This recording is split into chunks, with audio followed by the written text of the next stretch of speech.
Muy buenos días. Ya estamos a miércoles y nuestra lectura hoy está en el Salmo 51, versículos 6 al 9. Dice lo siguiente: Tú amas la verdad en lo íntimo y en lo secreto me has hecho comprender sabiduría. Purifícame con hisopo y seré limpio, lávame y seré más blanco que la nieve. Hazme oír gozo y alegría, y se recrearán los huesos que has abatido. Esconde tu rostro de mis pecados y borra todas mis maldades. Isaías capítulo 1 y el versículo 18. Venid luego, dice el Señor, y discutamos esto. Aunque vuestros pecados sean como la grana, como la nieve serán emblanquecidos. Aunque sean rojos como el carmesí, vendrán a ser como blanca lana. Capítulo 43, versículos 25. Yo soy quien borro tus rebeliones por amor de mí mismo y no me acordaré más de tus pecados. Y finalmente el Salmo 130, versículos 3 y 4. Señor, si miras los pecados, ¿quién, Señor, podrá mantenerse? Pero en ti hay perdón, para que seas reverenciado. Y ese es nuestro título en la guía devocional, porque Él perdona. Ayer compartía un bosquejo con vosotros que continúa con una segunda parte. Dios es bondadoso, su purificación es costosa y su perdón es gratuito. Ahora, entre la realidad de nuestro pecado, la gravedad de nuestro pecado que mencionábamos ayer, y esta verdad que acabamos de mencionar, un Dios de bondad, la confesión es la conexión, como mencionamos también ayer al leer Primera de Juan 8. La confesión, eso sí, implica honestidad e implica también humildad. Y como resultado de esto, encontramos la restauración, porque Dios regenera nuestro corazón, restablece nuestra alegría, caminamos con Él, somos sus testigos, sirviéndole y finalmente le adoramos. El Señor ha quitado tu pecado, le pudo decir Natán luego a David en 2 de Samuel 1:13. Esto es un escándalo. El escándalo de la gracia de la que nos hablaba David el domingo. Urías está muerto. Betsabé casi que fue violada, podríamos decir, aunque hay muchos que sugieren que ella colaboró al bañarse desnuda, al no resistir al llamado del rey. Allí podemos discutir la responsabilidad que ella tenía. Pero ante el llamado del rey, no cabe duda que ella tal vez no tenía muchas opciones. El bebé morirá. Dios se lo ha dicho como consecuencia de su pecado. ¿Y qué dice Natán? El Señor ha quitado tu pecado. Nada más. David cometió adulterio. Él ordenó un asesinato, mintió. Él despreció la palabra de Dios. Él dio ocasión de blasfemar a los enemigos del Señor. Y aquí nos dice que el Señor quitó su pecado.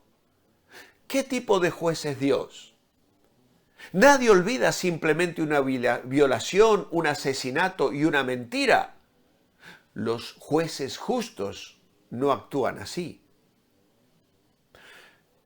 Pero el salmista acude a Dios y ¿qué nos dice? Él es bueno. David admite su maldad y declara su pecado. ¿Por qué? Porque Dios puede perdonar. Y el tipo de perdón que el salmista ha experimentado a lo largo de su relación con Dios se basa en algunos principios que necesitamos hoy conocer. En primer lugar, debe haber una relación honesta, íntima, personal entre el creyente y Dios.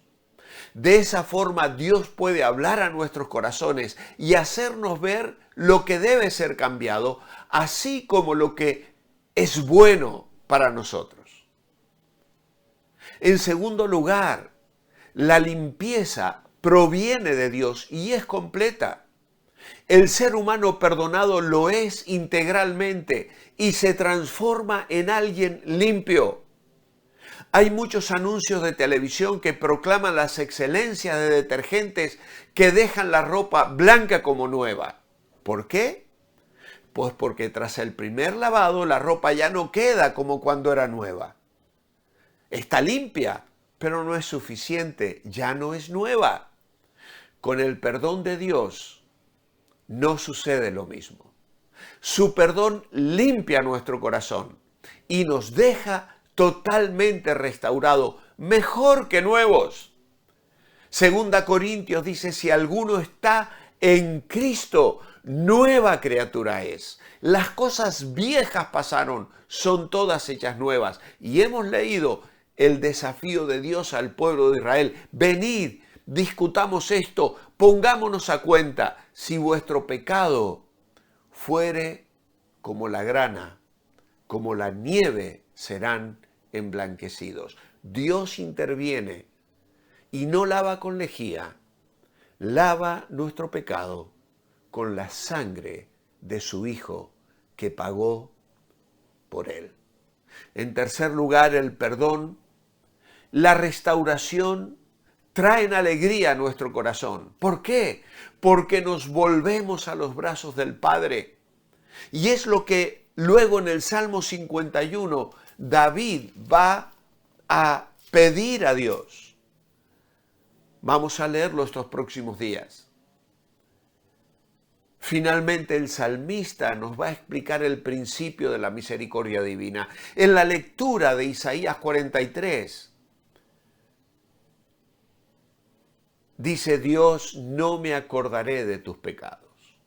No es que Dios sufra amnesia, no es ese tipo de olvido.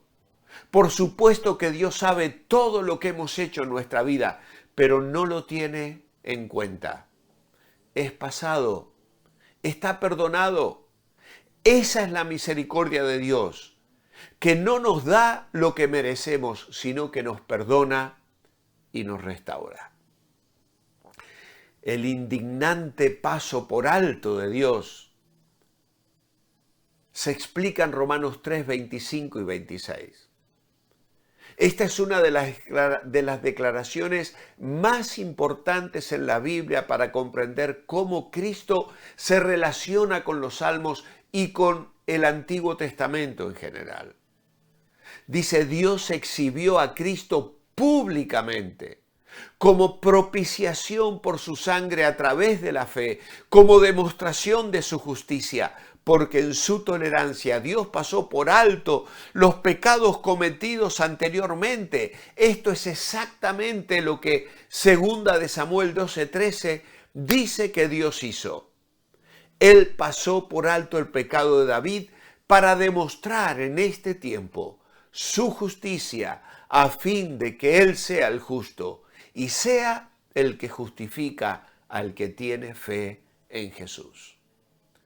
En otras palabras, la indignación que sentimos cuando Dios parece simplemente pasar por alto el pecado de David sería una buena indignación si Dios estuviera solamente barriendo el pecado de David bajo la alfombra. Pero no es así. Dios desde la época de David ve siglos adelante la muerte de su Hijo Jesucristo, quien moriría en lugar de David. De manera que la fe de David en la misericordia de Dios y en la redención futura de Dios une a David con Cristo. Y en la mente de Dios, que todo lo conoce, los pecados de David son contados como los de Cristo. Y la justicia de Cristo es contada como su justicia. Y Dios en su justicia pasa por alto el pecado de David. La muerte del Hijo de Dios es suficientemente indignante y la gloria sustentadora de Dios es suficientemente grande, de modo que Dios es vindicado al pasar por alto el adulterio de David y su muerte y su mentira. Y de la misma manera, Dios está dispuesto a pasar por alto todo pecado que pueda haber en tu vida y en tu corazón. Solo con que hoy te arrepientas, solo que hoy confieses con sinceridad como lo hizo David. Tristemente el rey anterior, Saúl, cometió pecados en un principio no tan graves como lo de David. Pero nunca hubo en su corazón genuino arrepentimiento. No mostró tener un corazón que amara a Dios. Al contrario, su orgullo, su amor propio, afectó su vida y la de toda su descendencia. David encontró el perdón y la reconciliación con Dios, pero no pudo borrar las consecuencias de su pecado, como hemos visto en la vida de su familia. La espada no se apartó jamás de su casa. Por eso, hermano que me escuchas, teme. No trates el pecado con indulgencia, con libertinaje, con liviandad. El pecado siempre tiene consecuencias. Y aunque Dios lo borre porque lo castiga sobre su Hijo en la cruz del Calvario, puede afectar tu vida personal, la vida de tus hijos, de tus descendientes, de tu iglesia. Temamos y vivamos en santidad para la gloria de Dios. Amado Padre, ayúdanos hoy a mirar la gravedad del pecado como tú la miras. Y Señor, tener un corazón como el de David, porque tú sigues buscando esos corazones sinceros, transparentes, arrepentidos y enamorados de ti por sobre todas las cosas. Ayúdanos, Señor, a amarte como David te amaba y a vivir en la bendición del perdón y en la búsqueda constante de la santidad. En tu nombre, amén. Os espero mañana jueves. Manteneos bendecibles.